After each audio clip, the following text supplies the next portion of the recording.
Welcome to Podcast, the Business of Dentistry podcast, brought to you by Practice Plan. Podcast delivers the best business advice, real-life stories, and practical hints and tips to make your practice a more profitable and sustainable business. And now, here's your host. Hello and welcome to this latest podcast. My name is Les Jones. I'm the Creative Director at Practice Plan. And today we're here to talk all things marketing. And I'm very pleased to say that I'm joined once again by Hayley Irons of HI Marketing. Hi, Hayley. Hi, Les. How are you? I'm very good, thanks. I'm interested to kind of see where this little conversation is going to take us. We had a great conversation last time we met, all about marketing and kind of some of the basics that practices need to think about. I just thought we'd drill a little bit deeper in this podcast in terms of the allocation, if you like, of the load of marketing between the practice and perhaps outsourcing to an agency like yourself. Of course, you've kind of seen both sides of the fence. You've been a practice manager and you've handled the marketing for a practice, and of course now you have your own agency. So you're perfectly positioned to kind of take that conversation forward. Obviously, things vary from practice to practice, but from your perspective, what do you think are the kind of the criteria that practices need to think about as to whether they're going to handle their marketing internally or whether they should look externally for some support? Okay, well, it's a question we get asked quite a lot, to be honest. Should I outsource it? Should I not just use a member of my team to post every now and then? Because they can take a quick photo in practice and put it up on social media. It won't take them long. It's not just about taking a quick snapshot, popping it on Facebook and saying, oh, having a great day, or look, patient's got a new smile. There is a lot more that goes behind it. So are you posting at the right time on the right day? Is it something that you know's worked in the past? Is it something your patients are interested in? Are you using the correct terminology, the right words, as in GDC like to have things said a certain way, don't like you to use certain phrases, etc. So it's not just a case of, they've got 5 minutes between patients, I'm sure they can quickly do a post. You're not going to get the best from it if that's what's happening within your practice. Yes, you've got a little bit of a presence on social media, but it's not going to get you anywhere. You're not going to get the reach. You're not going to get possible new patients from it. So that makes people feel, oh, so I've got to outsource them. No, not necessarily. It's a case with anything within your practice of training your team up. So if you wanted them to be, one of your dental nurses to be able to do take X-rays for you, you send them on a radiography course. It's the same with marketing. If you want them to be able to do your marketing successfully and they've got the interest in it, then get them trained. And I don't mean they have to do a full marketing course. Mm-hmm. There's various courses and various people like myself which will offer one-to-one training or group sessions. I know Practice Plan are very good with their events. They cover the marketing and have consultants which they can have come into practice. So it's giving them the guidance and the tips and knowledge to be able to do things better or quicker. So do you outsource or not? Do you have a team member interested that wants to take that role on board? Yes, great. Have they a good knowledge? When I first started in the dental practice and I started taking over their marketing, it was different because I'd already got marketing experience. That's how I started off my career in the advertising world. Excuse me. So I had the instant knowledge and training from that, but a lot of people don't. So you need to make sure that, yes, you've got someone interested to do it. Have they really got the knowledge to do it? And the third thing is the time.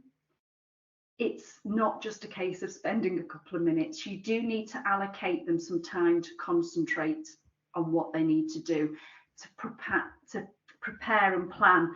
So I think I said in the last podcast we did about strategies, shorter strategies. But if you've got a 3-month strategy and in 2 months' time it's National Smile Month or Mouth Oral Cancer Month, that you need to start thinking about ideas on how to create those posts that go with that. So that takes the time. So they need to be able to be given allocated time to do that.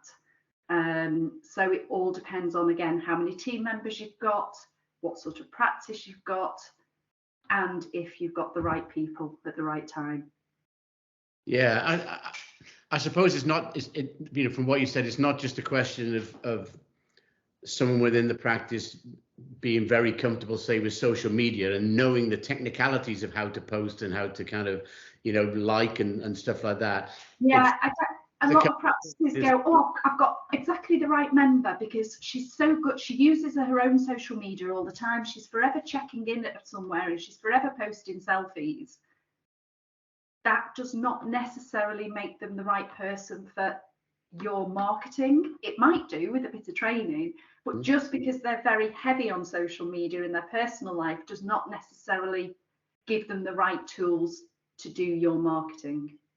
Yeah, and I suppose it's kind of winding back from there in terms of, you know, rather than just doing kind of scattergun stuff, you know, if we stick on social media for a minute, where you're just posting whatever is happening within the practice, to being more specific, to say, actually, you know, we want, you know, perhaps more implant cases coming through, or we want to attract new patients into the practice and onto our plan. It's having that kind of forward thinking, if you like, of understanding what the actual objectives are, and then starting to put a plan together to actually realize those objectives. Yeah, it's like I'll see practices and they'll say, okay, we've got an open day next week. Can you help us promote that? You need a bit longer, because in an ideal world, you would quite a few weeks before that start thinking about, okay, let's put some more before and afters up of Invisalign for the open day. Let's give some more tidbits on how comfortable Invisalign is, what are the benefits of it, what are the negatives. So lead them up to the open day, feed them the information that they need, i.e. look at this before and after, something that they emotionally connect with. Oh, my teeth look like that, I've got a gap like that, or oh yeah, my teeth cross over.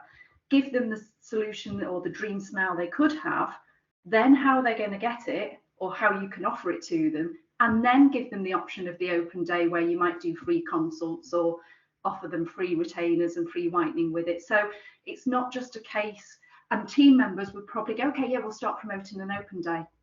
But like you say, it's having that forward planning to think about, well, what we're going to post before that to get them interested, rather than just go, we're having an open day. Yeah. Heavy marketing on that. You need a little bit of teasing before it to get them interested. So that's where sometimes the practices lack the knowledge, because they'll just go, okay, we want to promote dental implants, want to fill up the book, let's do it. Yeah.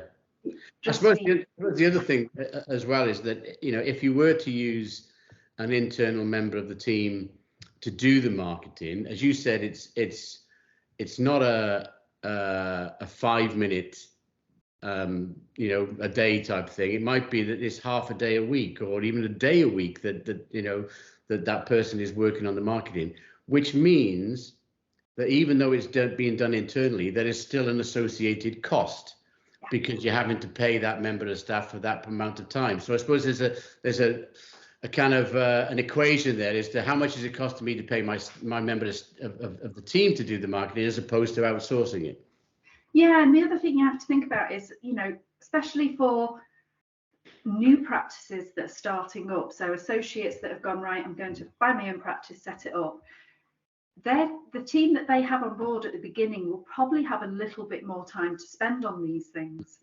But as the marketing hopefully works, they're going to get busier.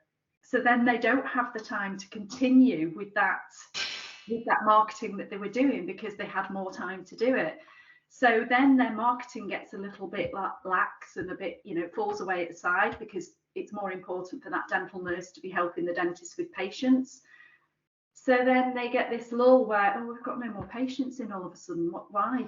Well, you were doing marketing really well, and then it's tailed off because you've got busier and busier and your team haven't got the time to do it. So that's again when you may have to relook at, do we get someone external? Do we get an extra team member on board, or part-time, or however they want to work it? But there is a cost, even if you're using your team member, like you say. there is a cost, and that's sometimes something that they don't think about. They don't see it as a cost because they're already paying them. Yeah. But when they're doing that, they're not doing something else within the practice. So let's just say a practice in the first instance decides to outsource their marketing. What are the kind of things they should be thinking about in terms of finding, a marketing partner or an agency outside? How do they kind of go about that search? I always say, if you have a look through social media or other practices marketing, is the one that you particularly like, is the one that you connect with, you like the feel of? Because again, everyone has a different personality, a different ethos. Some might like the highly ultra professional branded Instagram. Some might prefer the more casual layout, more about the team members, etc. So look at what you're liking on social media. And don't be afraid to contact a practice and say, do you mind me asking, do you outsource your marketing and who do you use? That will give you a good idea of who's using who and what you like. And it might be that you pick up a couple of accounts that are using the same person. The other thing is, obviously, when you contact any marketing people, ask them, can I see some samples of, can you let me know who you're working with on social media at present so I can have a look at their accounts so you can see if it connects with you. And then the next step to me is always meet someone, because it is more about the personal connection. Again, I always think with my clients, I mean, yes, during COVID we had Zooms, which it was better than nothing, but I personally prefer to try and meet them face to face, because I think you build up a better connection and bond. And if you connect with that person and you're respecting what they're doing and you're seeing what they're doing and you like it, then that's a good inkling that you can work together. But in the first instance, just have a look through social media and see what other practices are doing and what you like or what you don't like. And again, if you're at another event, ask some of your colleagues, what are they doing? Are they outsourcing? Who are you using? Just get an idea of who's out there. I mean, yes, you can put in dental marketing people near me, but I always think word of mouth is a lot better than just going off a website. But if you do contact someone via a website, as I say, just get to know them a little bit first and have a look at what they're doing with other clients. It's important for you to see what sort of work they do and the standard.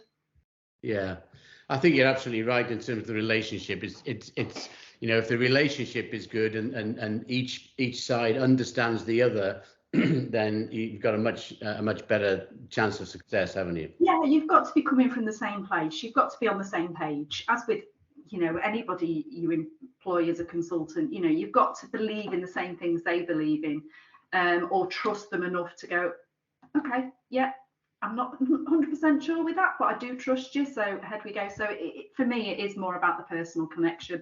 And again, that happens when you really meet people face to face. Over Zooms, yes, you can get an idea, but to me, there's nothing like a face-to-face personal connection. That's when I think you really get to understand somebody and where they're coming from. And also how the team are going to relate to them, because the same team have got to be involved as well. So yes, you might have a principal that I get on with face-to-face, but I've got to still get on with the team and make sure they're on the same page too. Final question for me, Hayley. I know we touched on this the last time we spoke, but let's just kind of revisit it quickly. And that's the kind of the return that practices should expect in terms of their marketing spend. You and I have both probably had conversations with dentists and practices where they see the marketing as purely a cost. It just goes out of the door and nothing else comes back in. But of course, that's not the point, is it? The point is that marketing is an investment and you're going to get some return on it. What kind of return should practices expect for their spend in marketing? Yeah, I mean, I love this topic. The last time we spoke about it, because it is, again, something that's brought up all the time. Sometimes one of the first questions I'm asked is, okay, well, if I'm spending this with you, how much am I going to get back? I wish I had the formula. I wish I had a magic wand that, could see into the future and I could say, okay, if you spend that, I know you're going to get this in return.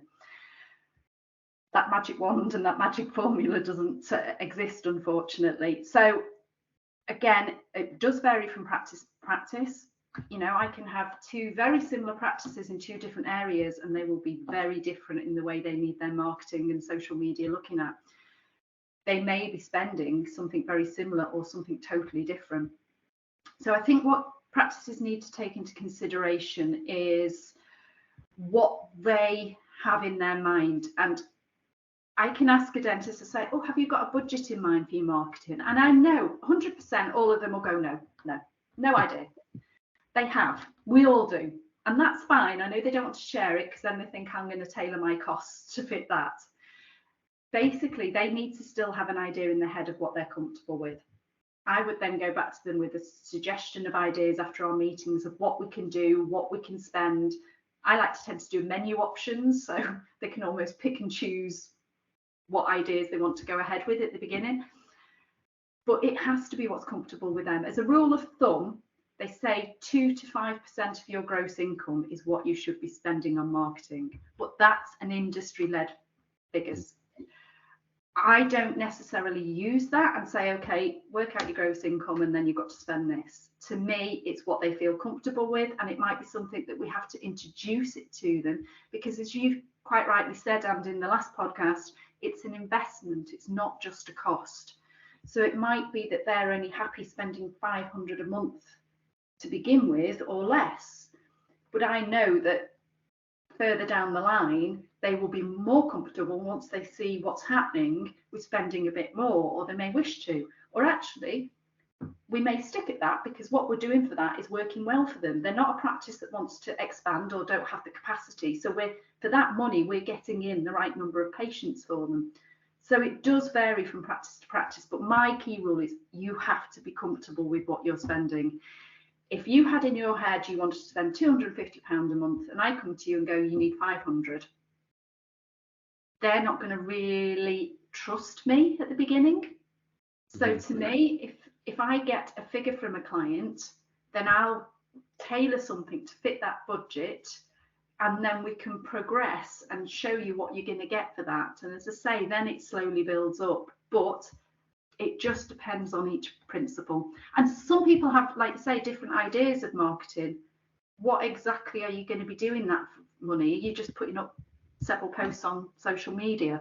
What's the background to it? What else do you have to do? It's not just a case of, as I said previously, taking a quick picture and putting it up. There's a lot more research, knowledge behind it. So the whole budget and how much is it going to cost is a whole big topic, and you have to, everyone's going to have a different answer. Even practice managers, principals, they're all going to have a different idea of what they feel they should be spending on marketing. So as I say, if anybody out there does have a magic formula, please let me know. Like you, I don't think it exists, Hayley, but I think you've given us a good insight there in terms of what people should be thinking about and kind of the ballpark they should be in there. Hayley, that's been fantastic. Once again, some great knowledge and some great advice for practices listening in. Hopefully we can kind of do this again and explore other avenues of marketing. But for now, Hayley, thanks very much for your time. Thanks a lot. Thanks, Les. It's been great.